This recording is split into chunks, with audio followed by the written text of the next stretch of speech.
গত 16 বছরে যারাই সরকারের সমালোচনা করেছে, নাগরিকদের অধিকারের পক্ষে কথা বলেছে, তাদেরকে গ্রেফতার অথবা গুম করা হয়েছে। আসসালামু আলাইকুম। আজ আমরা পুরো জাতি একসঙ্গে স্মরণ করছি এমন একদিন যা এদেশের ইতিহাসে গভীর ছাপ রেখে গেছে।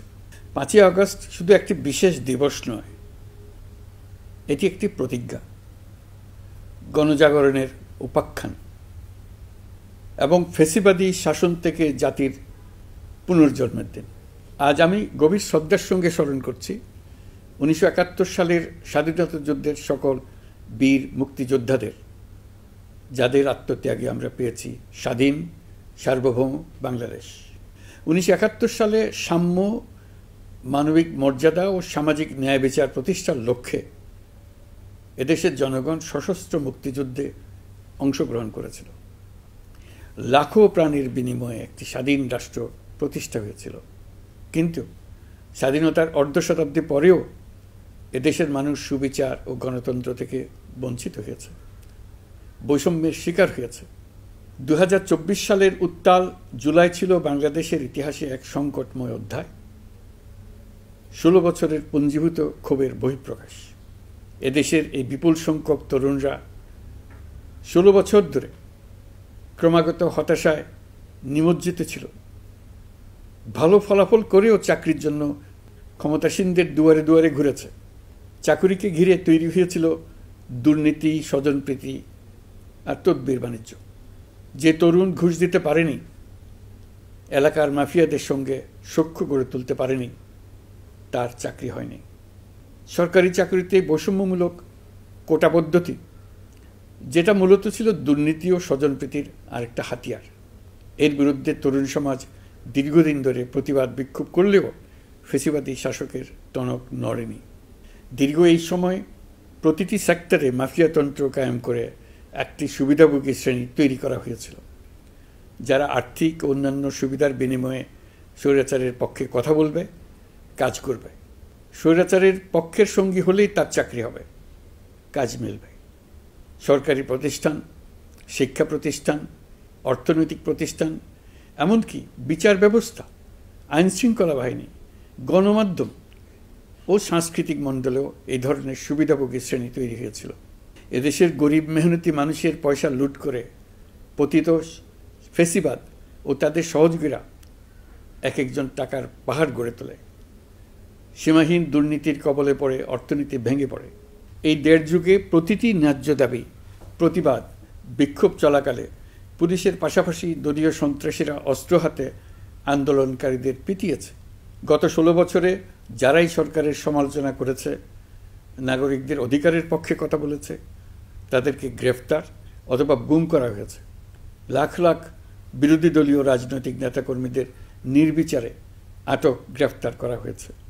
এই ভয়াবহ পরিস্থিতিতে 24 জুলাইয়ে দেশের ছাত্র সমাজ, তরুণ প্রজন্ম, সাধারণ মানুষ সবাই একত্রিত হয় এক নতুন দিনের প্রত্যাশায়।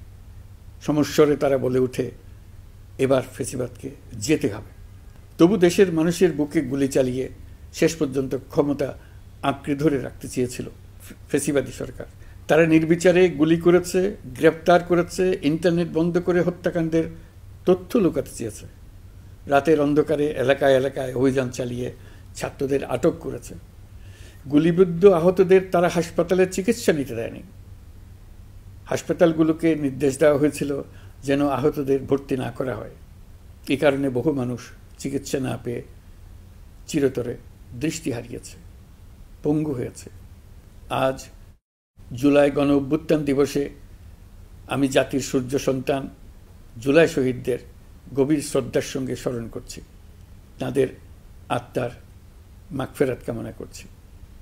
জুলাইয়ে যারা আহত হয়েছেন, চিরতরে পঙ্গু হয়েছেন, দৃষ্টি হারিয়েছেন, জাতির পক্ষ থেকে আমি তাদের প্রতি শ্রদ্ধা ও কৃতজ্ঞতা জানাচ্ছি। এই জাতি আপনাদের কাছে চিরকৃতজ্ঞ থাকবে। গত বছর ডিসেম্বর মাসে জুলাই গণ অভ্যুত্থানে শহীদ পরিবার ও আহতদের কল্যাণ ও যাবতীয় বিষয়াদির প্রশাসনিক দায়িত্ব মুক্তিযুদ্ধ বিষয়ক মন্ত্রণালয়ের উপর ন্যস্ত করা হয়েছে। এখন পর্যন্ত 836টি শহীদ পরিবারের মধ্যে 775টি শহীদ পরিবারকে মোট 98,40,00,00,000 টাকার সঞ্চয়পত্র ও মাসিক ভাতা বাবদ ব্যাংক চেক দেওয়া হয়েছে।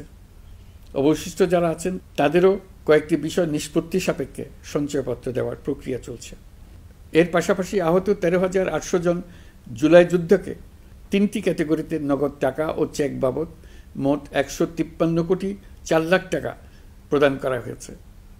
এর মধ্যে 78 জন অতি গুরুতর আহত জুলাই যোদ্ধাকে সিঙ্গাপুর, থাইল্যান্ড, তুরস্ক এবং রাশিয়ায় উন্নত চিকিৎসার জন্য পাঠানো হয়েছে এবং চিকিৎসা ব্যয় বাবদ এ পর্যন্ত 97,50,00,000 টাকা ব্যয় হয়েছে। জেলা উপজেলা পর্যায়ে সকল সরকারি হাসপাতাল বা ক্লিনিক বা স্বাস্থ্যকেন্দ্র, মেডিকেল কলেজ হাসপাতাল এবং সরকার কর্তৃক নির্ধারিত বিশেষায়িত হাসপাতালগুলোতে সকল শ্রেণীর আহত জুলাই যোদ্ধাদের অগ্রাধিকার ভিত্তিতে বিনামূল্যে চিকিৎসা সেবা দেওয়ার সিদ্ধান্ত হয়েছে। সরকারের পক্ষ থেকে জুলাই শহীদ ও আহতদের জন্য আরও নানা উদ্যোগ নেওয়া হচ্ছে। তবে জুলাইয়ের মহানায়কদের আত্মত্যাগ তখনই সার্থক হবে যখন এই দেশকে আমরা একটি সত্যিকারের জনকল্যাণকর দেশ হিসেবে গড়ে তুলতে পারব।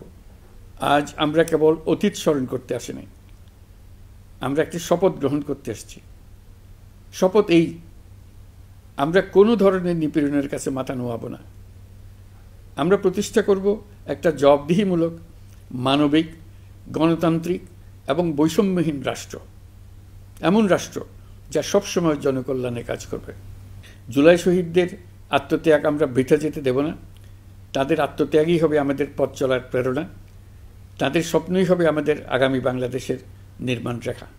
আজকের এই দিনে এটাই হোক আমাদের শপথ। মহান আল্লাহ আমাদের সহায় হন।